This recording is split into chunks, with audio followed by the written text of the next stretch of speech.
ஆண்டவருடைய நாம மகிமைப்படுவதாக. அன்பானவர்களே, இன்றைய வார்த்தைக்கு உங்களை அன்புடன் வரவேற்கிறேன். இன்றைய தியானத்துக்காக எபிரேயருக்கு எழுதின நிருபம் 11வது அதிகாரம் 6வது வசனத்தை வாசிக்க கேட்போம். விசுவாசம் இல்லாமல் தேவனுக்கு பிரியமாயிருப்பது கூடாத காரியம். ஏனென்றால் தேவனிடத்தில் சேருகிறவன் அவர் உண்டென்றும் அவர் தம்மை தேடுகிறவர்களுக்கு பலன் அளிக்கிறவர் என்றும் விசுவாசிக்க வேண்டும்.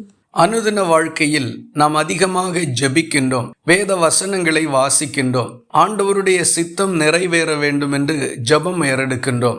இப்படி தேவ பக்திக்கு அடுத்த காரியங்கள் நம்மிடத்தில் ஓரளவுக்கு சரியாகவே நடைபெற்று கொண்டிருக்கின்றது.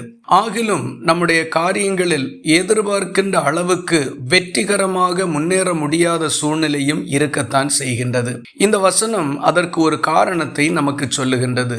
கர்த்தரிடத்தில் சேருகின்ற எந்த மனுஷனும் தேவன் ஒருவர் இருக்கின்றார் என்று நம்ப வேண்டும். இரண்டாவதாக, அவர் தம்மை தேடுகிறவர்களுக்கு பலன் அளிக்கிறவர் என்றும் விசுவாசிக்க வேண்டும். இதுதான் இந்த வசனம் கொடுக்கக்கூடிய விளக்கம். நம்முடைய காரியங்களில் நாம் இருக்கின்றோம், நமக்கு எதிராக செயல்படுகிற மனிதர்கள் இருக்கின்றார்கள், நம்மை சுற்றி இருக்கக்கூடிய சூழ்நிலைக்குள்ளே நாம் நிற்கின்றோம். இதை நாம் நன்றாக அறிந்திருக்கின்றோம். ஆனால் இதற்கு உள்ளே தேவனும் நிற்கின்றார். அவர் இவைகளை எல்லாவற்றையும் கவனித்து கொண்டிருக்கின்றார். கர்த்தர் எனக்கு துணை செய்யும்படிக்கு என் வலது பக்கத்தில் நிற்கின்றார் என்கிற விசுவாசம் நம்மிடத்தில் அநேக நேரங்களில் குறைந்துதான் காணப்படுகின்றது.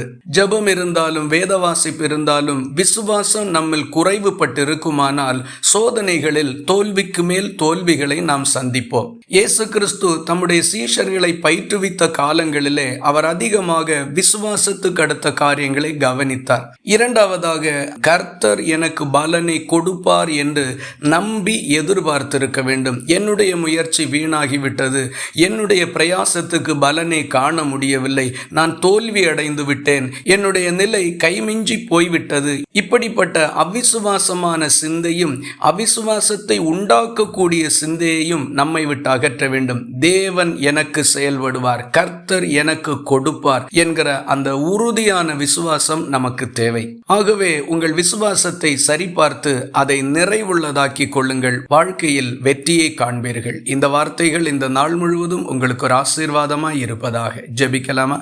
எங்களை நேசிக்கிற அன்பு நிறைந்த நல்ல ஆண்டவரே, நாங்கள் உம்மை நன்றியோடு துதிக்கிறோம். எங்களுடைய விசுவாசத்தை ஒரு விசை சோதித்து பார்க்கும்படிக்கும் ஆராய்ந்து பார்க்கும்படிக்கும் இந்த காலை வேளையில் நீர் எங்களுக்கு உணர்த்தி இருக்கிறதற்காக உமக்கு ஸ்தோத்திரம். வாழ்க்கையில் தெளிவோடு இருந்து வெற்றிகரமாக வாழ விசுவாசத்தின் நிறைவை தர ஒப்பு கொடுக்கின்றோம். ஜெபத்தை கேட்டதற்காக ஸ்தோத்திரம். இயேசு கிறிஸ்து மூலம் வேண்டிக் கொள்கிறோம் எங்கள் அன்புள்ள நல்ல பிதாவே, ஆமேன். கர்த்தர் தாமே உங்களை ஆசீர்வதிப்பாராக.